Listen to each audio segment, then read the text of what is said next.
We're out this evening. I've got a mate with me, and we've basically been baiting up several farms for the last sort of 3 or 4 weeks. We've got quite a few foxes coming in. We've had a trail cam set up, and we've been watching the bait points, and I've been getting through probably a carrier bag or so of bait each night. So really, what we're going to do is just go around, have a look, see all different farms, and just start on our sort of annual fox cull. Hopefully sort of clear a fair few up before the lambing season. We've pretty much left them alone throughout the spring and that. So yeah, now it's just a case of sort of starting to get into them and get the numbers down.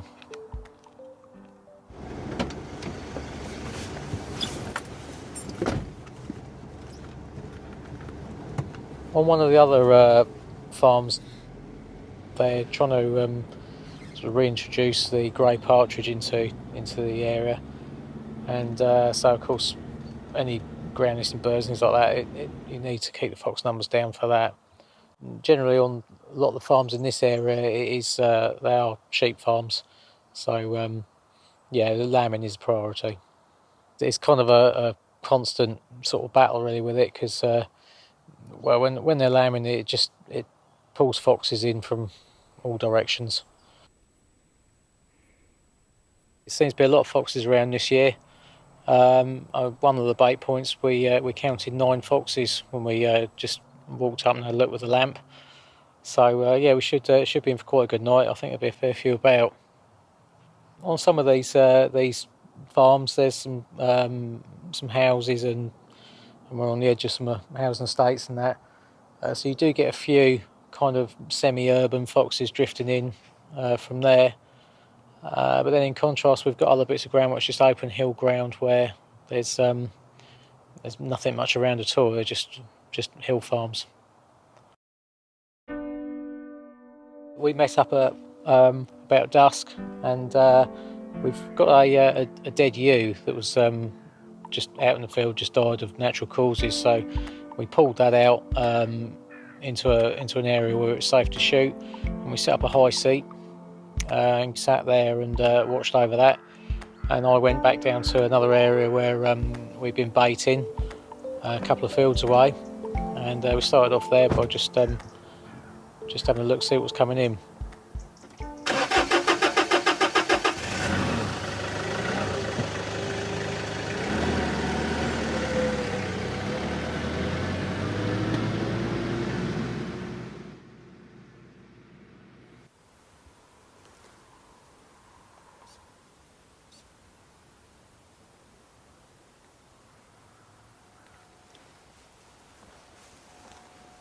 With his man in the high seat, Mark patrols the other side of his ground on foot, and his luck's good.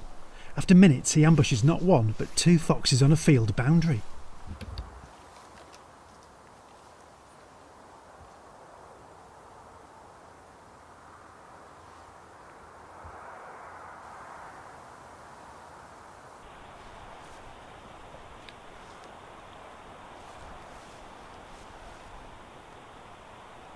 The selected fox is well within range, we just need it to stop for long enough.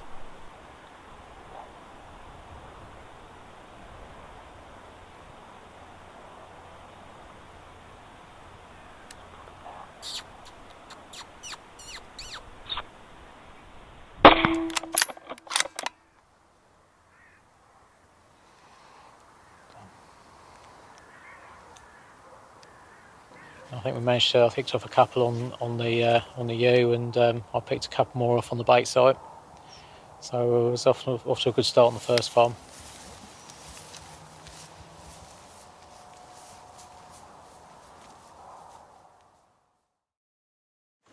After that, we headed round to several farms.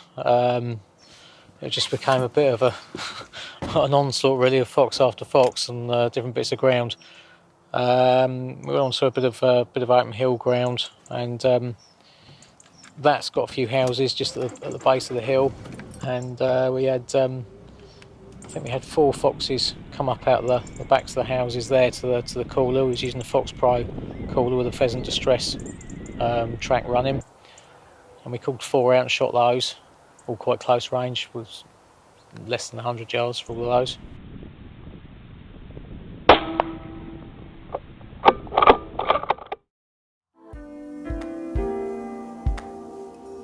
And then we went on up to some more open hill ground, which is a bit more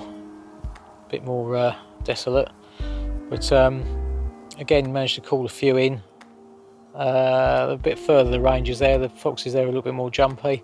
I did manage to score about 250 yard shot with the Browning X-Bolt as well, which was quite a nice one. It made a good combination actually. I was using the Browning X-Bolt in 243 along with the Drone Pro 15 times scope, and the combination of the two worked very well. I think we've got up to about 13 now, so we're doing pretty well. Going to head on out to another bit of ground which should hopefully hold quite a few foxes. This is where we've seen the 9 on one bait point, so hopefully we'll have a good go there and top the total up a bit more. It's around about 3 o'clock in the morning, so we've still got a few more hours yet before first light. It gets light back probably about 6:30 actually, so and hopefully we might even get another one or two once it's light, but we'll have to wait and see. I'm starting to feel like I could do with a Red Bull or something, or a coffee, just to keep me going. It should be alright for a bit longer. I don't normally get into about 4 in the morning when I'm out lamping anyway, so an all-nighter shouldn't be too painful. I've done one or two before. Yeah, we've had a couple of goes before, but so far we've got more than what we normally would in an all-nighter, so we're doing well. Yeah.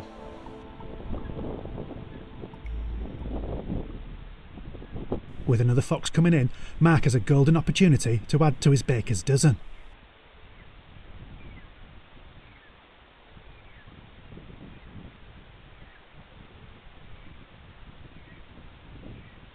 A rising bank behind the fox makes for a safe backstop. As it comes in to within effective shooting range, Mark is confident.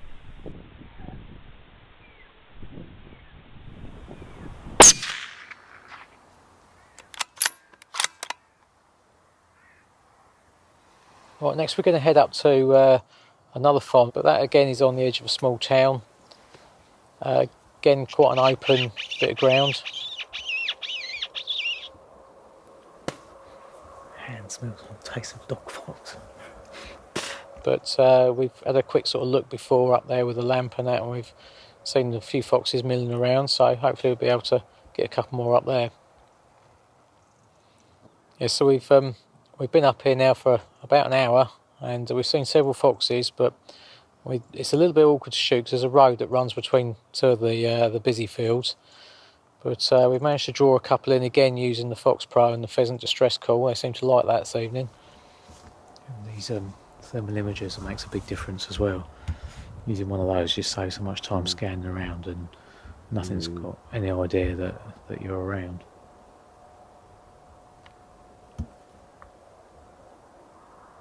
Where before you have to sort of scan around with a lamp and look for an eye shine, you can walk into a field and just quickly pan round, and you'll know if there's anything in the field or not because it just stands out like a big white blob. We've had a couple up here tonight as well, so yeah, all good. I think they were both around about 100 to 120 yards, something like that. Okay, well, we've been round to the last few farms and that we had on our hit list for the evening, and it's just got light, and we've now got a grand total of 20 foxes. So unless we bump into any more in daylight, then that's going to be the final count. Yeah, very, very happy with that. It just goes to show the amount of foxes that are on the ground. And funny enough, the areas where we was expecting to shoot more, we actually shot less and shot more on the ones that we didn't expect to see a lot. So it's just, you never know. It just depends on the night and what's out. But it has helped. We've been using some decent quality equipment and that. We've been using a Pulsar HD38 thermal imager, which is brilliant for spotting. It just saves so much time.